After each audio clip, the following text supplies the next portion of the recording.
सल्लल्लाहु ताला अलैहि वसल्लम फरमान मुस्तफ़ा सल्लल्लाहु ताला अलैहि वसल्लम है कि जिसने मुझ पर एक मरतबा दुरूद पाक पढ़ा तो अल्लाह तबारक व तआला उस पर 10 रहमतें नाज़िल फरमाता है।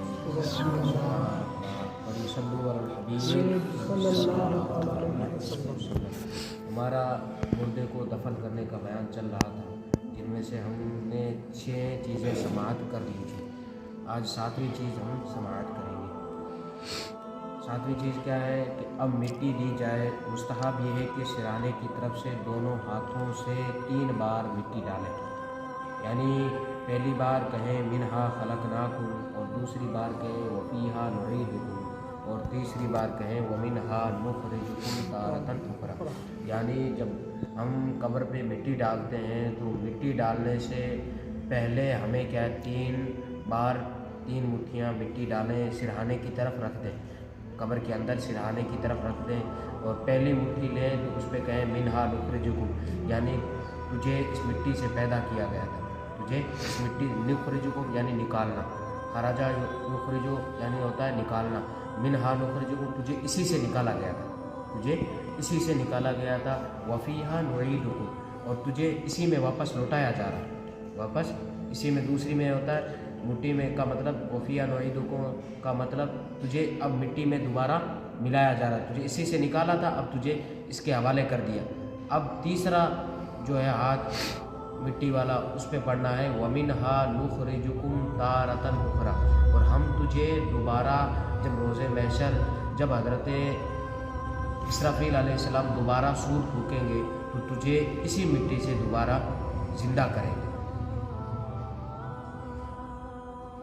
अब बाकी मिट्टी फावड़े वगैरह से डाल दें। अब ये 3 मुट्ठी डालने के बाद दूसरी कब्र पे अगर मिट्टी देनी है तो फावड़े वगैरह से किसी चीज़ से भी दे सकते हैं। जितनी मिट्टी कब्र से निकली है उससे ज़्यादा डालना मकरूह है। अब ये है कि मिट्टी कब्र के अंदर से जैसे हमने कब्र को खोदी, अब कब्र को खोदने के बाद जो मिट्टी निकली, अब वो मिट्टी तो उतना डालना तो ठीक है। अब अगर उससे भी ज़्यादा अगर मिट्टी कब्र के ऊपर डाल रहा, बड़ी ऊपर कर रहा है, तो ये क्या है, डालना क्या है, मकरूह है।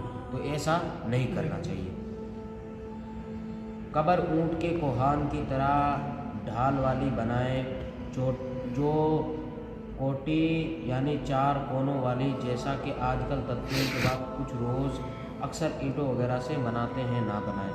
अब ये कब्र को कैसी बनानी चाहिए, कब्र को ऊँट के कोहान की तरह, ऊँट के कोहान की तरह, यानी ऊँट की जो पीछे पीठ होती है, पीठ पे जो लगा होता है उसकी तरह, कोहान समझते हैं ना, वो उसकी तरह क्या है कब्र बनाए। अब ये नहीं है कि अब आजकल तदफीन के बाद लोग चिन के 4 चूनों वाली बना देते हैं, ये 4 चून वाली बनाना जायज़ नहीं, ऊपर से फिर वो प्लेस्टर कर देते हैं। अब ये अगर चारों तरफ से दीवार कर रहे हैं, दीवार ना एक करना अलग बात है, लेकिन अगर वो कब्र के दीवार करके उसके बाद ऊपर से प्लेस्टर वगैरह करके एकदम बना दी, तो ये बनाना क्या है, नहीं बनाना चाहिए। ऐसे ही हम कब्र नहीं बना सकते।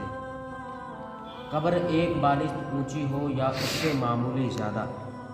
फतवा आलमगीरी में है कि कब्र ज़्यादा से ज़्यादा कम से कम 1 बालिश तो ज़मीन से उठी हुई हो, और ज़्यादा थोड़ा और इससे थोड़ा और ज़्यादा कर सकते हैं, ज़्यादा एकदम बड़ी ऊपर तक नहीं कर सकते। बालिश 1 इंच, बालिश तो बाल को कहते हैं, 1 बाल के बराबर। अभी क्या है, 1-2 फीट कम से कम होनी चाहिए। सर एक हाथ को बोलते हैं, हाँ एक नहीं सही, ये हाथ है ना, बालिश इसको बोलते हैं, एक हाथ को नहीं बोलते हैं क्या? एक हाथ को बोलते हैं, एक बाल को नहीं बाल वाले बोलते नहीं, बालिश बालिश नहीं, मेरे हिसाब से तो ये हाथ को बोलते हैं, एक हाथ होनी चाहिए। एक बालिश, ये एक बालिश का मतलब यही होना चाहिए मेरे हिसाब से, ये एक बालिश होनी चाहिए। तदफीन के बाद पानी छिड़कना सुन्नत है। अब जैसे ही तदफीन कर लिया, अब जो कब्र के ऊपर जो मिट्टी वगैरह है, तो अब मिट्टी वगैरह पे पानी छिड़कना क्या है, सुन्नत है, छिड़क देना चाहिए, और एक सुन्नत भी अदा हो जाएगी। इसके अलावा बाद में पौधे वगैरह को पानी देने की गर्ज से छिड़कें तो जायज़ है। उसके बाद जैसे हमारे आज कब्र पे लगाते हैं ग्वार पैठा, तो ग्वार पैठे के अंदर पानी डालना ये क्या है, जायज़ है। बाद में कब्र पे अब ये नहीं हो कि ग्वार पैठे लगाया है, अब उस पर पानी डालते ही जाएं, हो सकता है नीचे पानी पहुंच रहा हो और वो पट्टी पानी से ख़राब हो रही हो, तो एक दिन ऐसा है वो पानी से ख़राब होके नीचे बैठ जाए। इसलिए ग्वारपेठा वगैरह लगाएं तो इस बात का ख्याल रखें कि पानी ज़्यादा ना डालें, कम ही डालें। उसके बाद ताकि उसका जो पानी है नीचे तक अगर जाएगा तो नीचे पट्टी ख़राब होगी, पट्टी ख़राब होते ही कब्र दबने का धंसने का डर है, तो इस वजह से थोड़ा पानी डालें। और जब तक वो ग्वारपेठा हमारी कब्र पे गीला रहता है, हरा रहता है, तो अल्लाह तबारक व तआला की बारगाह में तौबा इस्तिग़फ़ार करता रहता है। कब्र पे वगैरह पे जब भी जाएं तो फूल वगैरह लेकर जाएं, कब्र पे डाल दिया करें। अब अगर हमारे पास फूल नहीं है तो हरे टहनियाँ ले जाएं, हरे टहनियाँ कब्र पे रख दें, बाहर पास में रख दें, ताकि क्या जब तक वो हरी रहेंगी तब तक वो क्या है तौबा इस्तिग़फ़ार करती रहेंगी, उसके लिए गुनाहों की मग़फ़िरत की दुआ करती रहेंगी। अब जैसे अब ये नहीं हो कि अब जैसे हम ले गए, अब वो कचरा वहाँ अब सूख गया, तो अब हमें ये भी फरीज़ा बनता है जिस तरह हम ले के गए तो उस तरह हम उसको उठाएं भी तो सही। अब ये नहीं हो कि हम ले के गए वहीं रख दिया, एक बार ले गए दूसरी बार ले गए, अब वहीं कचरा कर रहे हैं, तो अब जैसे वो सूख गई अब हमारा फरीज़ा क्या है उसको हटा दें। आजकल जो बिला वजह कब्रों पर पानी छिड़का जाता है उसको फतवा रिज़विया शरीफ जिल्द नंबर 4 सफ़ा नंबर 185 पर इसराफ लिखा है। जो आजकल कब्र पे ऐसे ही पानी डालते हैं बगैर फजूल खर्ची के, कोई मतलब ही नहीं है, फिर भी पानी डालते रहते हैं। इसको फतवा रिज़विया में जिल्द नंबर 4 में सफ़ा नंबर 185 पर, ये फतवा रिज़विया कौन सी किताब है? हमारे इमाम अहमद रज़ा खां फाजिल बरेलवी की लिखी हुई फतवा रिज़विया वो किताब है जो बरेली के इमाम जो बचपन ही में फतवा रिज़विया लिखी थी उनकी ये किताब है। उनके किताब के मसले में ये लिखा है कि आजकल जो ऐसे बगैर मतलब के अगर कब्र पे पानी डालते हैं तो ये क्या करते हैं इसराफ़ करते हैं, यानी फजूल खर्ची करते हैं। अब वो अगर डाल रहे हैं ना तो उस पानी का भी हमें हिसाब देना, अगर मैं डाल रहा हूँ तो मुझे हिसाब देना, आप लोगों में से अगर कोई डाल रहा है तो आप लोगों को हिसाब देना। वो कब्र वाले को नहीं बल्कि आप लोग कब्र वाले को भी एक तो हम गुनाह पहुँचा रहे हैं इसराफ़ करके और फजूल खर्ची करके, और हम अपने नामा अमाल को भी गुनाहों से भर रहे हैं। दफन के बाद सिरहाने अलिफ लाम मीम ता मफूलून और कदमों की तरफ आमीन आमन रसूल से ख़त्म सूरह तक पढ़ना मुस्तहब है। अब ये कि सूरह बकरा यानी जैसे तदफीन हो गई, अब तदफीन के बाद सूरह बकरा पढ़नी चाहिए। अब सूरह बकरा कैसे पढ़नी है? सूरह बकरा सिरहाने की तरफ खड़े होकर शुरू से लेके, सूरह बकरा कौन सी है? अलिफ लाम है, ज़ालिकल किताबुल ला रैब फीह, ये है सूरह बकरा जो 2.5 पारों में है।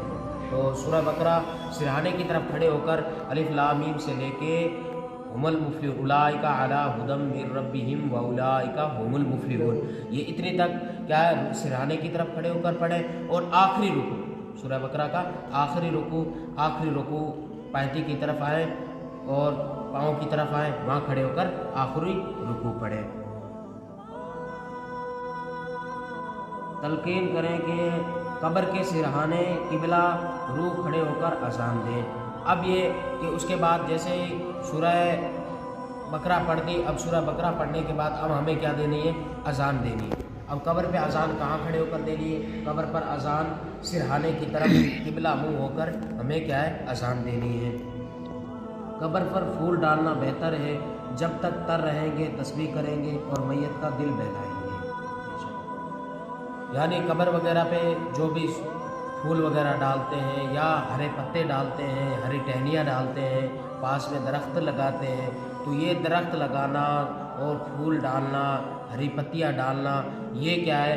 एक तो तौबा इस्तिग़फ़ार करती हैं और दूसरा प्लस क्या है? मुर्दे को अकेला नहीं होने देती, मुर्दे का हमेशा दिल बहलाती रहती है, उनसे बातचीत करती रहती है। अब ये अलग बात है कि हम उनकी बातों को नहीं सुन रहे, अब ये अलग बात है कि बहुत सारी मखलूक़ात हैं जिनकी बातें हम नहीं सुन सकते, जिनको हम समझ नहीं सकते। हमें आवाज़ तो सुनाई देती है, जैसे देख लो जानवर वगैरह, इनकी आवाज़ें तो हम सुनते हैं, आवाज़ें तो बोल रहे होते, आवाज़ें तो सुनते, चिल्लाते भी हैं तो हम आवाज़ें तो सुनते, लेकिन अब वो क्या कह रहे हैं क्या नहीं कह रहे वो हमें समझ में नहीं आ रहा। क्यों? क्योंकि हज़रत आदम अलैहिस्सलाम को 90 लाख ज़ुबानों का इल्म दिया था, 90 लाख ज़ुबानों का। हज़रत आदम अलैहिस्सलाम को जब पैदा किया था बग़ैर माँ बाप के, तो उस वक्त 90 लाख ज़ुबानों का इल्म दिया था। अब 90 लाख ज़ुबानों हर इंसान को तो नहीं आती, लेकिन ये नबी करीम सल्लल्लाहु अलैहि वसल्लम और جتنے بھی نبی آئے ان سب کو یہ سکھا کر بھیجا، اور جیسے ہی وہ مردہ ہو جاتا ہے، میت اس کی روح ہو جاتی ہے، جسم سے جدا ہو جاتی ہے، تو اس کے بعد اسے ساری چیزوں کا علم ہو جاتا ہے، تو وہ ان سے باتیں بھی کرتی ہے، ان سے بات چیت بھی کرتی ہے، ان کی باتیں سنتی بھی ہے، ان سے اپنی جو بات ہوتی ہے وہ ظاہر شائع بھی کرتی ہے، ان سے وہ گفتگو بھی کرتی ہے، اور یہ بھی ہے کہ جیسے ہی ہم قبر پہ جاتے ہیں تو ہماری باتوں کو بھی سنتی ہے، اگر ہم اس کے لیے کوئی بھلائی کی بات کہہ رہے ہیں، بھلائی کے اللہ تبارک و تعالیٰ کی بارگاہ میں کر رہے ہیں، تو وہ ہماری باتوں کو سن کے خوش ہوتی ہے۔ جیسے ہی ہم قبر پہ گئے، سلام کیا، سلام کرنے کے بعد ہمارا وہ جواب بھی دیتی ہے، اور اس کا بہت دل خوش ہوتا ہے کہ کاش ایسا کوئی ہے جو کیا ہے مجھے مرنے کے بعد بھی مجھے یاد رکھا ہے، مجھے مرنے کے بعد بھی یاد رکھا ہے۔ دنیا میں تو ہر کسی کو یاد کرنے کے لیے تیار ہو جاتا ہے، دنیا میں تو ہر کوئی کسی کو ملنے کے لیے چلا جاتا ہے، آخری وقت وہی ہے، اور مزے کی بات وہی ہے، پیار وہی ہے جو کیا ہے اس دنیا فانی سے جانے کے بعد بھی اس کی قبر پہ کم از کم ہم 2 مرتبہ 1 مرتبہ درود پاک پڑھ کے اس کی روح کو ایصال ثواب کر دیں، اس کا بھی روح خوش، اس کا بھی دل خوش، وہ بھی ہم سے خوش، اور ہم بھی اپنے نامہ اعمال میں نیکیاں بھرے۔ اب یہ نہیں کہ ہم نے درود پاک پڑھا، اس کا جو ایصال ثواب کیا، مرحوم کو اس کا ثواب تو پہنچا، مرحوم کو اس کا ثواب تو پہنچا، لیکن اس کا ثواب ہمارے نامہ اعمال میں بھی لکھا گیا۔ اب یہ نہیں ہے کہ ہم نے پڑھا تو اب پورا کا پورا ثواب اس کو چلا گیا، ہمارے اللہ تبارک و تعالیٰ کے بارگاہ میں دیر اندھیر نہیں، اللہ تبارک و تعالیٰ دینا چاہتا ہے تو چاہے مرضی ہے تو کتنا بھی دے سکتا ہے، بغیر حساب و کتاب کے۔ جب ایک چیز پہ بھی اگر بخشنے پہ آئے تو ایک چھوٹی سی چیز پہ بھی بخش دیتا ہے، اور جب نہ بخشنے آئے، جب پکڑنے پہ آئے تو چھوٹی سی چیز پر بھی پکڑ لیتا ہے۔ تو اس لیے ہمیں نیکی کی کام اور نیکی کا جو بھی دعوت ہو، نیکی کا جو بھی کام ہو، ہمیشہ قبروں پر جایا کریں، فاتحہ پڑھا کریں، اور کم سے کم جمعہ کے دن تو ہم ہر روز جمعہ کے دن تو کم از کم ہر آدمی کو چاہیے، عزم مصمم کرنا چاہیے، پختہ ارادہ ہونا چاہیے کہ ہم آج جمعہ کے دن کیا ہے اپنے آب و اجداد سے ملاقات کر کے آئیں گے۔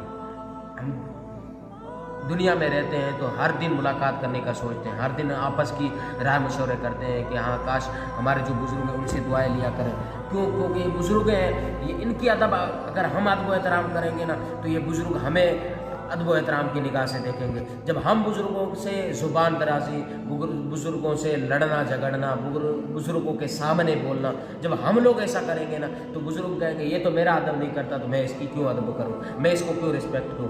جب ہم کسی کو رسپیکٹ دینا سیکھیں گے نا تبھی ہمیں رسپیکٹ ملے گی۔ کوئی بندہ چاہتا ہے کہ مجھے کوئی رسپیکٹ دے، مجھے کوئی عزت دے، تو پہلے وہ خود عزت کرنا سیکھے۔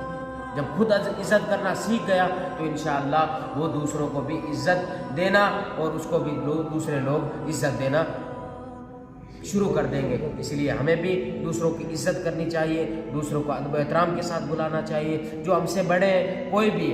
اب دیکھو عمر میں ایک تو ہوتا ہے عمر میں بڑا، ایک ہوتا ہے علم میں بڑا، لیکن عمر میں جو بڑا ہے انہوں نے ہم سے عمر زیادہ کی لی ہے، تو اس وجہ سے ہمیں فرض ہے کہ ہم ان کا ادب و احترام کریں۔ اور ایک ہے اللہ تبارک و تعالیٰ کے علم، اور اللہ کے پیارے حبیب نے جو ہمیں علم دے کر گئے وہ علم کے اعتبار سے بڑا، تو وہ علم کے اعتبار سے بھی ہمیں ان کی کیا ہے عزت و احترام کرنا چاہیے۔ علم کے اعتبار سے بھی عزت و احترام، ہم سے اگر کوئی علم میں بھی بڑا ہے تو ہم اس کی بھی عزت کریں، اور اگر ہم سے کوئی عمر میں بڑا ہے تو ہم پر یہ فریضہ بنتا ہے کہ ہم اس کی عزت و احترام کریں، کیونکہ حضور صلی اللہ تعالی وسلم ہمیشہ حسن اخلاق، اچھی تعریف اور حسن اخلاق، اور دوسروں کو ہمیشہ یہی تعلیم دیتے رہے کہ دوسروں کو ادب و احترام کے ساتھ ہمیں بھی یہ کام شروع کرنا چاہیے تاکہ آپس میں محبت پھیلی رہے، تاکہ آپس میں گھر کیا ہے آباد ہو، ایسا نہ ہو کہ گھر برباد ہو جائے۔ جب گھر برباد ہو جاتے ہیں، جب آپس میں لڑائی جھگڑے ہو جاتے ہیں تو پھر دل کے کینے، بغض، نفرتیں،